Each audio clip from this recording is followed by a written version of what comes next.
Joseph sat up and pushed the duvet off. Okay, so it wasn't an enemy insurgent, but something had woken him, and a feeling of unease was clinging to his skin like a film of oil. Without putting the light on, Joseph padded across the wooden floor to the window, and keeping back a little, carefully surveyed the area around his home. Knott Cottage sat close to the edge of the estuary on the River Wayland, in a remote part of the Cloud Fen marsh.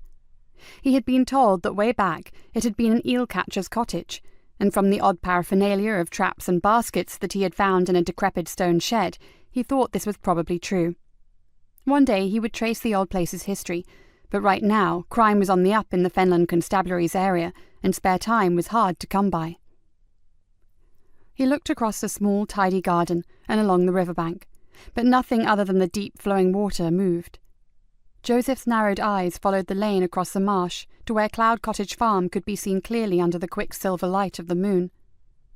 It was some quarter of a mile up the lane, and was the only other property for miles.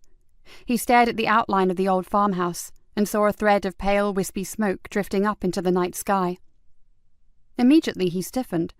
Earlier that evening he had called in to see Nikki Galena at Cloud Cottage Farm, and the fireplace in the sitting room had been cleaned out.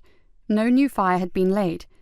It was late spring, and she was not reliant on the open fire for hot water.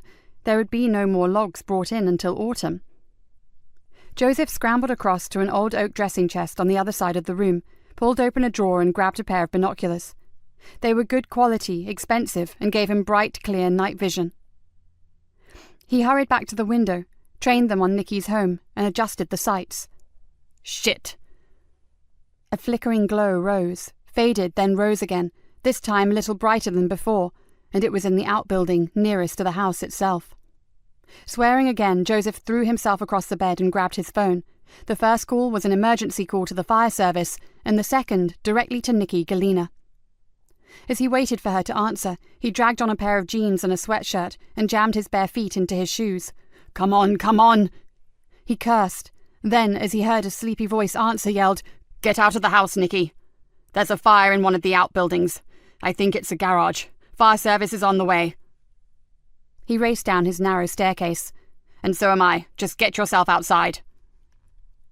As soon as he was satisfied that she was awake enough to understand the danger she was in, he rushed outside and sprinted full pelt up the track. He could have taken the car, but he was in good shape and could be there by the time he'd found his keys and manoeuvred his vehicle out of the yard.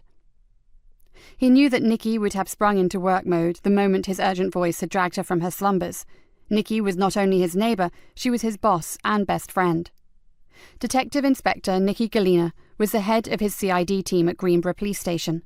She was an outspoken, tough woman who didn't tolerate slackers, but she always led by example, and although her reputation didn't make her the most popular officer on the force, she was fair and a damn good copper to boot.